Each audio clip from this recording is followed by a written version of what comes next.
A logística de um hospital, né? É uma operação de um risco altíssimo. Sem dúvida. Um item que falta ou que chega atrasado não é só um prejuízo financeiro. Sem jeito nenhum. Pode significar um procedimento adiado ou, no limite, um risco real à vida de um paciente. Exato. E é exatamente nesse universo que a gente vai mergulhar hoje, usando como guia uma tese de doutorado de 2019. Uma tese do Pedro Sena Vieira, do Cefet, do Rio de Janeiro. O nome é Gerenciamento de Riscos na Cadeia de Suprimentos da Saúde. Perfeito. E é um material fascinante porque ele aborda um processo que, assim, na teoria parece bem simples, né? Que é aquele de 3 etapas. Esse mesmo. A literatura toda concorda nisso. Primeiro você tem a identificação, que é basicamente listar tudo que pode dar errado. Certo. E por último, a mitigação, ou seja, criar os planos B, os planos de contingência. Ok. Mas o miolo do problema, a parte mais difícil e, eu diria, a mais importante, é a etapa do meio, a avaliação de riscos. Ok, então vamos desempacotar isso. Se a primeira etapa é a lista de problemas e a última é o plano B, a avaliação é onde se decide o que realmente importa. É o filtro que vai separar o que é só um inconveniente de uma catástrofe em potencial. Exatamente, onde você prioriza... E é nesse filtro, nesse capítulo 5 da tese sobre como medir e avaliar esses riscos, que a gente vai concentrar a nossa análise hoje. Perfeito. E a tese já começa apontando uma lacuna que, para mim, parece quase inacreditável para um setor tão crítico. Qual seria? A falta de um conjunto padronizado de indicadores-chave de desempenho, os KPIs, né? Sim. Especificamente para avaliar os riscos na logística da saúde. É como, sei lá, pilotar um avião complexo, lotado, mas com um painel de controle cheio de buracos. É uma ótima analogia. E essa lacuna tem história, sabe? A tese resgata uma pergunta feita por um pesquisador, um tal de Van Vector, lá em 2011. E a pergunta ainda vale. Totalmente. Ele perguntou: que métricas deveriam ser empregadas para avaliar o sucesso ou a falha na gestão da logística de saúde? Essa pergunta é a chave, né? É a chave, porque ela tira o risco do campo da intuição, daquele eu acho que isso aqui é perigoso, e traz para o campo da medição, do concreto. Mas por que essa ponte de métricas demorou tanto para ser construída? O setor financeiro, por exemplo, é obcecado por medir risco. Sim, com ferramentas como o Value at Risk. Exato. E a área clínica de um hospital mede absolutamente tudo, da taxa de infecção ao tempo de recuperação do paciente, porque a área de suprimentos, que conecta tudo isso, ficou para trás. Olha, o que é fascinante aqui é que a resposta está nos silos organizacionais. Historicamente, a gestão de suprimentos era vista como uma função Puramente administrativa. focada em cortar custo. Exato. O gerente de compras negociava o preço da seringa. A equipe clínica usava a seringa. Eram mundos que não se comunicavam direito, sabe? Sei. Cada um no seu quadrado. Perfeito. A grande mudança de mentalidade que a tese explora é entender que a decisão de comprar a seringa A em vez da B... Ou de ter 100 ou 1000 no estoque. Exatamente. É uma decisão clínica. Ela tem um impacto direto na segurança do paciente. E a criação desses KPIs força a quebra desses silos. Entendido. Então, para construir essa ponte e quebrar os silos, era preciso encontrar as vigas, os indicadores, se eles estavam espalhados por aí, na literatura científica, por onde se começa a procurar? Um método extremamente rigoroso que está detalhado na tese. Eles fizeram uma revisão sistemática da literatura. Que nome chique. Mas basicamente significa usar um protocolo, o PRISMA, que é o padrão ouro da pesquisa acadêmica. Então não é uma busca aleatória no Google, é um trabalho de detetive acadêmico para garantir que nenhuma pista importante seja deixada para trás. Exatamente isso. É como se fosse uma auditoria da ciência. Eles criam uma estratégia de busca transparente, replicável, para vasculhar as maiores bases de dados científicas do mundo. E o que essa busca encontrou no início? A busca inicial retornou mais de 370 registros. Aí depois de remover duplicatas, filtrar por relevância... O funil vai se fechando. Vai se fechando. No final, os pesquisadores chegaram a uma análise aprofundada de 81 artigos que realmente continham os KPIs. O objetivo era criar um mapa completo dos indicadores que já existiam. Uau! Depois de um processo tão minucioso, partindo de mais de 300 artigos e chegando em 81, a expectativa por um resultado robusto deve ter sido enorme. O que eles finalmente encontraram que valeu todo esse esforço? O resultado foi um verdadeiro mapa do tesouro. Uma lista consolidada com 66 KPIs. 66. E o mais revelador não é nem o número, mas a diversidade deles. A tese organiza esses indicadores em categorias que mostram, assim, as múltiplas faces do risco. Que tipo de categorias? Bom, primeiro os financeiros, como custo de aquisição e retorno sobre o investimento, o ROI. Esses medem o impacto no orçamento do hospital. Certo, essa é a parte que todo gestor hospitalar já conhece bem. A pressão por custos é uma realidade constante. Exato, essa não é novidade. Depois vem os operacionais. Esses medem a eficiência da máquina logística. Me dá uns exemplos. Coisas como tempo de entrega do fornecedor, acurácia no inventário, pedidos perfeitos. Entendi. A saúde da operação em si. Perfeito. E por fim, a categoria que a tese argumenta ser a mais crítica e, por vezes, a mais negligenciada. Qual seria? Os indicadores de qualidade e segurança.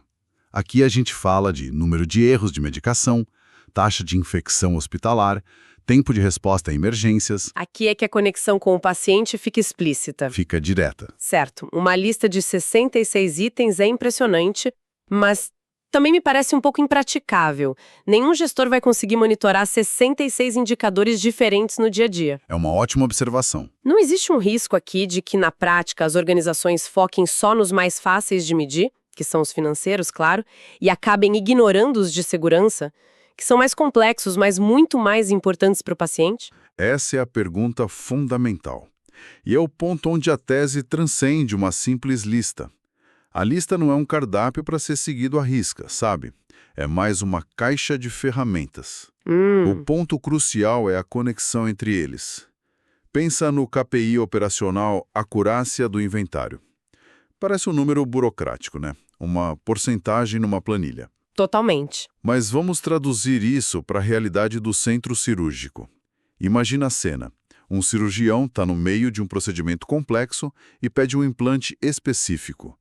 A enfermeira consulta o sistema que diz: temos 5 unidades no estoque. Ok, parece que tá tudo bem. Ela vai até a prateleira e... Ela tá vazia. Nossa! O pânico que se instala naquele momento, o risco para o paciente que está na mesa, tudo isso é o que o KPI, a acurácia do inventário, tenta evitar. A ficha caiu agora. Não há um número. Não é um número. É a diferença entre uma cirurgia segura e um desastre iminente. Essa conexão é muito poderosa. Um indicador que parece puramente administrativo tem um impacto humano direto. Exato. Isso força uma mudança de perspectiva, né? Um erro no almoxarifado não é um problema do almoxarifado, é um problema do hospital inteiro e principalmente do paciente. Perfeito, você resumiu a essência da coisa. E essa percepção nos leva ao próximo passo da pesquisa, que foi talvez o mais importante. Que foi? A tese não parou na lista teórica, porque uma lista, por mais bem fundamentada que seja na literatura, pode não ter aderência nenhuma com a realidade. Ah, claro! Era preciso testá-la no mundo real. E como foi esse teste? Eles pegaram essa lista de 66 KPIs e foram perguntar para os profissionais na linha de frente. E aí, isso faz algum sentido para vocês? Foi exatamente isso. O pesquisador realizou uma série de entrevistas qualitativas com gestores de logística, compras, engenharia clínica... Gente que está na batalha do dia a dia. Exato. De hospitais aqui no Brasil. O objetivo era duplo. Primeiro, validar se os indicadores da literatura faziam sentido na prática. E segundo, entender como a avaliação de riscos já acontecia, mesmo que sem esse nome formal. E o que eles disseram? Validaram a lista. Imagino que seja fácil concordar com uma lista ideal na teoria. Sim. A questão é, eles também apontaram para as dificuldades. Disseram algo como, olha, este KPI é ótimo, mas impossível de implementar na nossa realidade por falta de tempo, dinheiro ou tecnologia. Sim, e aí que a discussão fica muito rica. Primeiro, eles validaram a relevância de muitos KPIs. Por exemplo, um profissional descreveu em detalhes o uso de um scorecard para avaliar fornecedores. Um scorecard, tipo um boletim? Exatamente isso. É a aplicação direta de vários KPIs. Eles medem pontualidade, qualidade do produto, conformidade com o contrato. E no final, cada fornecedor recebe uma nota. Entendi. Um fornecedor com nota baixa é um risco ambulante. Essa ferramenta força uma conversa baseada em dados, não em achismo, sabe? O hospital pode exigir um plano de melhoria ou, em último caso, trocar de parceiro antes que uma falha aconteça. Isso transforma completamente a relação com o fornecedor. Em vez de ser uma relação puramente de preço, Passa a ser uma parceria baseada em performance e risco. faz todo sentido. Mas e os desafios? Quais foram as barreiras que eles mencionaram? A principal barreira, que apareceu nas entrelinhas das entrevistas, é a integração de dados, Ah, tecnologia. tecnologia. Um gestor mencionou que para incorporar um novo processo, eles abrem um controle de mudança. É um documento formal para avaliar todos os impactos. Que é, na essência, um processo de avaliação de risco. Mas é manual e localizado. Para aplicar muitos dos 66 KPIs de forma sistêmica, seria preciso que o sistema de compras conversasse com o sistema de gestão de estoque. Que, por sua vez, deveria estar integrado ao sistema de prontuário eletrônico do paciente. Exatamente. Na maioria das instituições, esses sistemas não se falam. A tecnologia necessária para criar um painel de controle unificado ainda é um grande desafio. Então, a tese entrega o design do painel de controle, mas muitos hospitais ainda não têm a fiação necessária para conectar todos os sensores. Perfeita analogia. A barreira não é o conhecimento, é a infraestrutura. E, além da infraestrutura, A outra barreira é cultural. Implementar esses KPIs exige que a equipe de logística entenda de impacto clínico. e que a equipe clínica entenda de restrições logísticas. Isso. Requer reuniões conjuntas, metas compartilhadas, requer, como a gente falou no início, a quebra definitiva dos silos. A tese fornece o idioma comum, os KPIs para que essa conversa possa acontecer.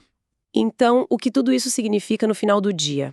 Fica muito claro para mim que gerenciar riscos numa cadeia tão vital como a da saúde não pode depender só da intuição, Não mesmo? nem da experiência isolada de um bom gestor. Exige um sistema, uma abordagem metódica. Perfeito. A grande contribuição deste trabalho não é inventar uma solução mágica, sabe? Mas sim organizar o conhecimento que já existe e validá-lo na prática, aqui no Brasil. É um trabalho de organização e validação, então. Sim. Ele entrega uma caixa de ferramentas robusta e basicamente diz às organizações de saúde: olha, aqui estão as ferramentas que a ciência global e os profissionais locais já identificaram como úteis. Agora é com vocês. A tarefa de vocês é selecionar as mais adequadas para a sua realidade e começar a construir seu painel de controle. É um catalisador para a profissionalização da gestão de riscos. É um trabalho que transforma o que era abstrato em algo tangível, aplicável. E isso me leva a uma reflexão final, assim. Manda. A tese nos mostra de forma muito contundente a importância de medir para gerenciar, especialmente quando vidas estão em jogo. Sem dúvida. Se um hospital precisa de um painel de controle para monitorar os riscos em seus suprimentos e proteger seus pacientes, fica a pergunta: em quais áreas críticas das nossas próprias vidas a gente está voando às cegas? Boa pergunta. Contando só com a intuição, sabe? Seja na nossa saúde pessoal, nas finanças, na carreira. Talvez o primeiro passo para evitar uma crise seja justamente esse: definir quais são os nossos indicadores-chave e, bom, começar a medi-los.